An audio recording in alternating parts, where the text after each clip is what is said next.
Okay,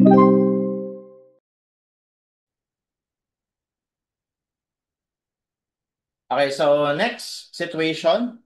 The power supply pipe shown is suspended from a cable using a series of closed and equal spaced hangers. The length of the pipe is supported by the cable is 60 meters.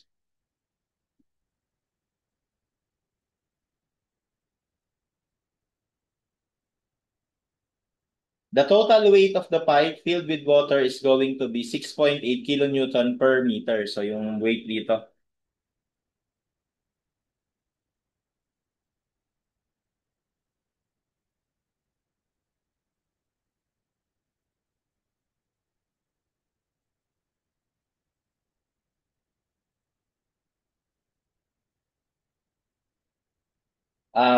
First question, what is the maximum sag at the lowest point of the cable which occurs at the mid-length if the allowable tensile load is 2,550 kilonewtons? So ano daw yung sag? So pag sinabing sag, bali from support to support, ito, yan. Ito yung sag na yan. Okay?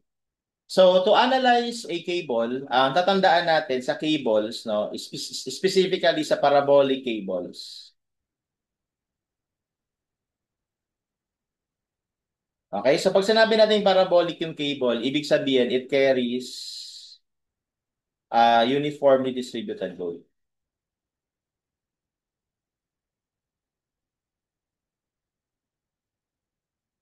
Okay?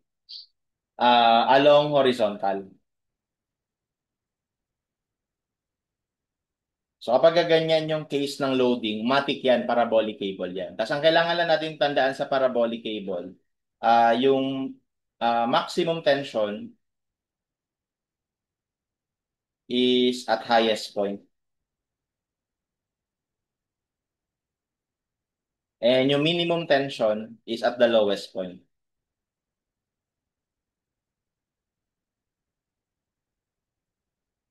Yun lang. Kailangan natin tandaan. Okay? So, ngayon, as you can see, ito yung highest point. Pwedeng yung A, pwedeng yung B. Tapos, again, ang cable natin dyan, guys, ito lang, no? Ito lang yung parabolic cable natin. So, tapos ang lowest point yan, nandito. Tawagin natin to na point C.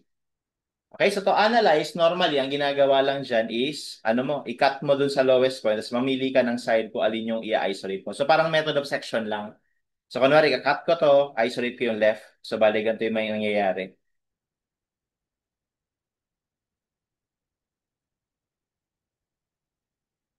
So, ito kunyari yung uniform load.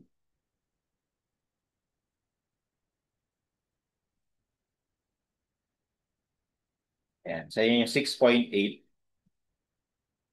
kilonewton per meter. Tapos, guys, nandito yung maximum tension. Tangent dun sa, tangent siya lagi dun sa cable natin. Tapos, ganun din dito, tangent dito. So, dahil lowest point yan, yung tangent yan is horizontal. So, ito yung minimum tension. Okay? Ngayon, dito sa maximum tension, ang magandang ginagawa dyan ay bini-breakdown sa components. No? So, bali, pwede natin sabihin na ito yung X component ng reaction sa A, tapos ito naman yung Y component ng reaction. Sorry. Ito yung Y component. Tapos ito naman yung X component ng reaction. Ayan. So, tapos yung resultant nitong dalawa is yung maximum tension. Okay? Tapos yung length nito is going to be 60, di ba? So, dahil symmetrical naman, so this is going to be 30 meters. Okay? Tapos yung sag na tinutukoy, ito yun. So, pinapasolve lang yan. So, dito sa number one, bali ang gagawin lang natin, isa-set natin na ito yung maximum tension kasi yan daw yung allowable tensile load eh. So, ibig sabihin, ito na kasi yung pinakamalaking tension na ma-experience ng cable. So, i-set natin na equal siya dyan. So, parang sinasabi natin for number one na yung maximum tension should not exceed 2,550 kilonewtons. Okay? Tapos yung maximum tension na yan is just the resultant of AX and AY. Okay, so paano natin ma-solve yung AX at saka AY? So, well, you can just take summation of forces X. Pag nag-summation of forces x ka equal to 0, makikita mo kagad na yung AX natin ay equal lang sa P minimum. Kasi wala namang ibang horizontal force eh. Okay? Um, and then, paano natin makukuha yung minimum tension? So, as you can see, dahil ito lang naman yung unknown, pwede ka mag-moment dito, makukuha mo yung minimum tension. In terms nga lang ng Y, kasi wala pa tayong Y. So, pag nag-moment tayo sa A, okay, so we will have T minimum times Y. Ang rotation niyan ay counterclockwise. Ayan. Ito walang moment kasi dyan tayo nag-moment. Tapos ito na lang yung resultant nito. Okay, which is ano lang yan, yung 6.8 times 30. Tapos yung length na to will be 15. Kasi half. No? So, we will have 6.8 times 30 times 15. So, ang rotation niya will be clockwise, so negative. And that is all equal to 0. So, we can calculate for T minimum in terms of Y. So, computing ko lang to. 6.8 times 30 times 15. So, that's 3,060. So, 3,060 over Y. So, therefore, this is telling us that AX is also equal to 3,060 over Y. Okay, so ang kailangan ko na lang yung AY para ma-equate na natin sila. So, para makuha ko naman yung AY, mag-summation man ako ng forces sa Y equal to 0. Assuming upward positive. So, we have AY. Tapos downward lang itong resultant nito. So, minus 30 times 6 point. Yun lang. No? So, therefore, may AY pala tayo.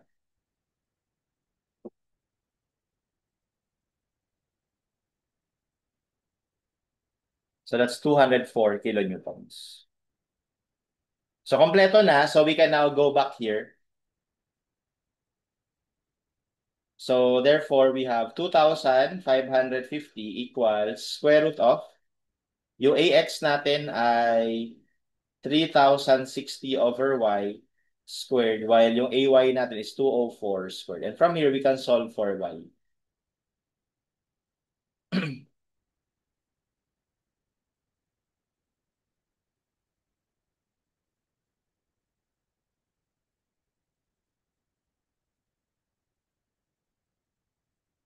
Okay, so that gives us 1.20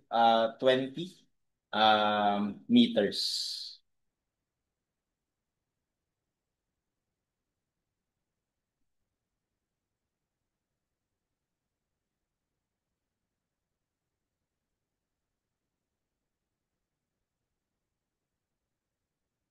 Okay, so sa choices, oh, actually walang 1.20, pero may 1.15. So, kumbaga, lumalabas lang kasi guys na, kumbaga, yan ay maximum. So, you choose yung next na lower value, no, maximum sa. Kasi, kapag nilakihan pa natin yung sag nito, anong nangyayari kasi dyan, dahil masyado nang malayo yung lowest point to sa highest point, mas nai-stretch itong highest point. So, mas lumalaki yung Tmax. Okay? So dito, the best answer would be anything smaller than 1.2, and that is 1.15. Okay? Next, the sag of the cable at the mid-length is 3. So ngayon naman, binigyan tayo ng sag. Find the maximum axial stress in the cable if the diameter is 75 mm. So parang pinapakompute lang maximum stress. Pero alam naman natin na yung stress is just a function of force, no? Yung tension. So kailangan lang naman natin magawin dito sa number 2 is hanapin yung maximum tension. Okay, pero hindi natin kailangan ulitin yung lahat ng summation ng forces, summation ng moment kasi meron na tayo dito naka-ready na equations in terms of sag. So as you can see here guys, yung AX, solve natin kung meron kang sag kasi hindi naman nagbago yung length at saka yung weight nung weight nung um, weight nung pipe, no? So ito pa rin yung minimum tension. So lalabas when Y is 3 meters,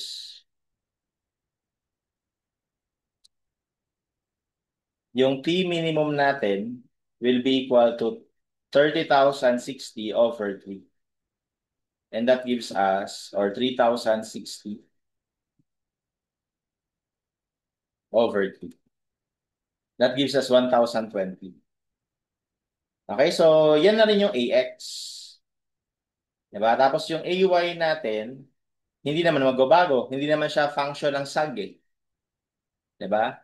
So therefore, we can now compute our maximum tension. Square root of AX squared plus AY squared.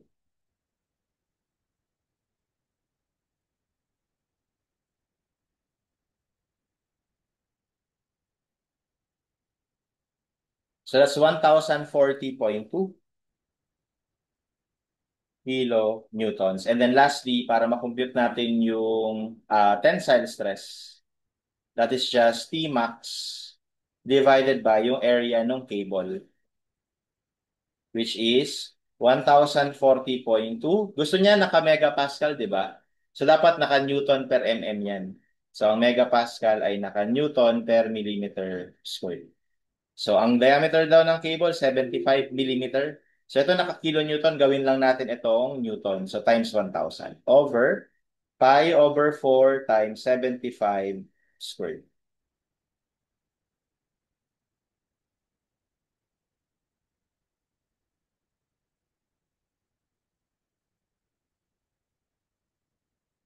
So, that gives us 235.45 megapascals. Okay? So, actually, ang sagot daw dito, 225, no? Let me just double check ha. Baka lang meron ako na overlook na value. So, ang given naman ay 6.8. So, tama naman to.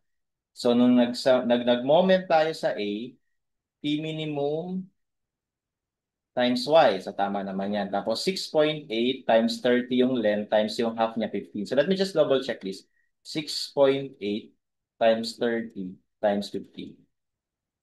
Tama naman. 3,060. So, 3,060 ito. Nung kinumpute natin yung AY, let me just double check this. So, that is just 6.8 times 30.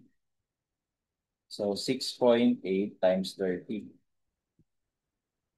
So, 204. So, tama naman. 204. Okay? So, therefore, nung nag 3 meters na yung length, yung 3,060 kanina, divided by 3, naging 1,020. Ang square root niyan, plus 204 squared. So, naging 1,020. Sorry, 204 pala.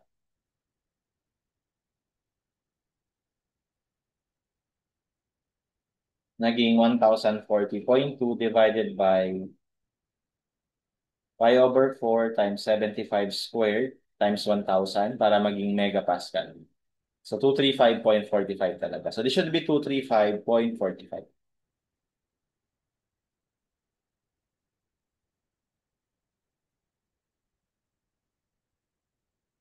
Okay?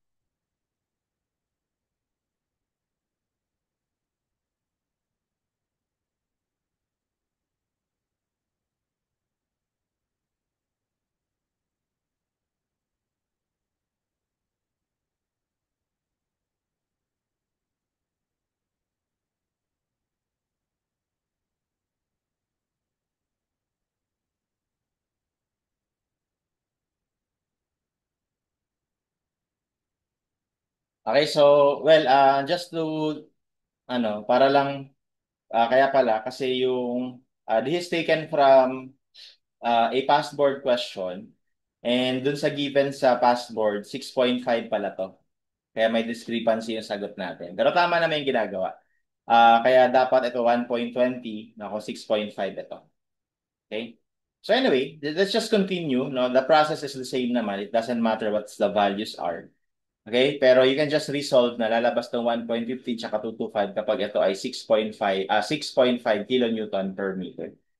Anyway, for number 3, the sag of the cable at mid-length is 2 meters. No? So yung sag dito 2 meters naman.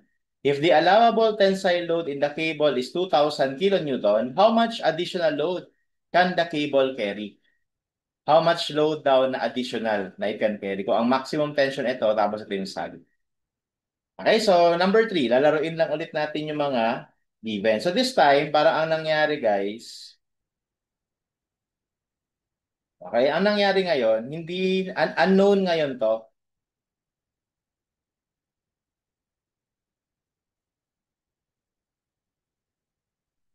Kumbaga, gawin natin tong unknown kasi yung load yung tinatanong eh. Pero ang tinatanong niya additional eh naman. Pero mamaya na, kunyari yun yung total load. Tapos nandito yung minimum tension. Okay, nandito yung maximum tension. Tapos ito yung tatawagin ko na X component tsaka Y component. And then once again, this is 30 meters. Okay, tapos ito yung sag na Y.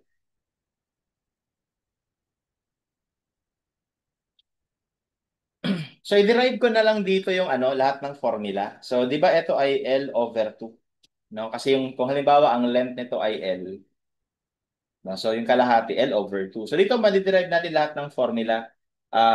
Pakita ko lang, no? Kasi ginawa ko kanina may value to eh. So ang usual na ginagawa dyan, unang-una is to solve for the minimum tension. So take summation of moment at the left support. So you will get T minimum times Y is equal to W times L over 2 times L over 4. Kasi 'di ba, ito L over 2. So yung kalahati niyan L over 4. Okay? And lalabas diyan na yung T minimum is equal to WL squared over 8Y. Yung iba kinakabisado to, pero I don't recommend na kabisaduhin 'yan, no? Tapos, if you take summation of forces X is equal to 0, lalabas lang na yung AX ay equal sa T minimum. So, lalabas yung AX equal din dyan. Okay? And then, if you take summation of forces Y equal to 0, so we have AY is equal to yung magnitude nito, which is WL over 2. Okay? Ngayon, lumalabas na yung Tmax, which is equal to the square root of AX squared plus AY squared. So, lumalabas na yung Tmax ay equal sa square root ng WL squared over 8Y squared plus WL over 2 squared. Yung iba, kinakabisado yan. Pero again, huwag nyo na kabisaduhin. Dadagdag lang yan sa i-memorize. Pwede ka naman mag-moment-moment lang tsaka summation of forces. Basta tandaan mo lang, pagka parabolic cables, mag-cut ka palagi sa lowest point. Okay, so in this case, sa problem number 3, tinatanong tayo ano yung W, ano yung additional load. So bali hinahanap natin tong W. Okay? So ngayon, ang given sa atin na maximum tension, 2,000. Diba? So 2,000. Tapos yung sag 2.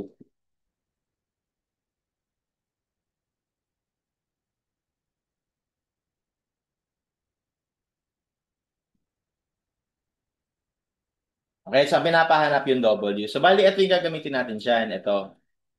Okay, so ito yung 2,000. Ito yung 2 meters. Tapos ang L natin is 60, no, by the way. Kasi yung buong length yung ibig sabihin na L dyan, 60 meters. Tapos we can solve for W from there. Okay, so gawin na natin yun. So we have, from here, we have 2,000 equals square root of W times W times 60 squared over 8Y squared plus W times 60 over 2. Tama ba? Okay, so squared. Ayan. So we solve for W. So pag nag-shift solve ako, iniiwasan ko na may square root kasi pagka may square root, ewan ko napansin nyo na, bumabagal yung pag-shift solve ni CalQ. Kaya eto, pwede mo namang i-square na lang sa kabila. No? So x times 60 squared over 8y squared plus W times 60/2 squared. Okay? So, ang lalabas dyan ay 8.81 kilonewton per meter. So, kaya niya, ibig sabihin, kaya niyang magdala ng total of 8.21 na na weight. Okay? So, ngayon, to solve for the additional, kasi ito ano lang to eh. Kumbaga, okay, so yan. So, bali sabi ko nga kanina, ito yung total na W na kaya niyang dalhin na without exceeding the maximum tension of 2,000 kilonewton, no? And from here, hindi yun yung sagot natin kasi ang gusto niya additional. Eh, di ba ang yung total na yan ay equal dun sa currently na meron tayo, 6.8 plus yung additional.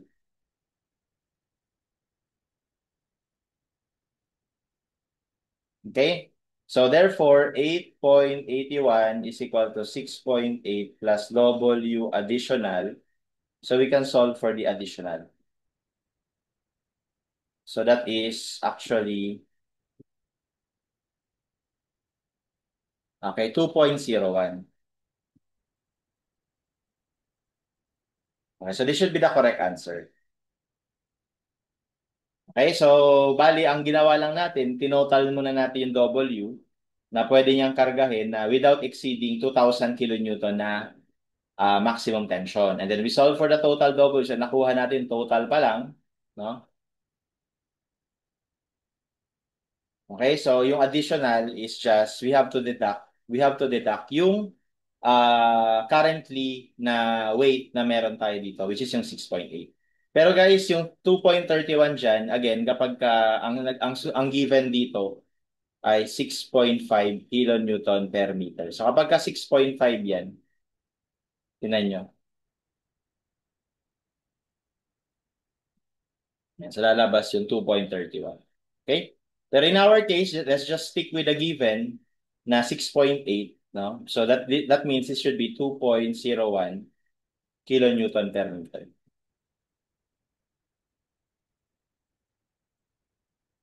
Ito rin kanina, 1.2 meter. Okay? So that's how we solve this problem.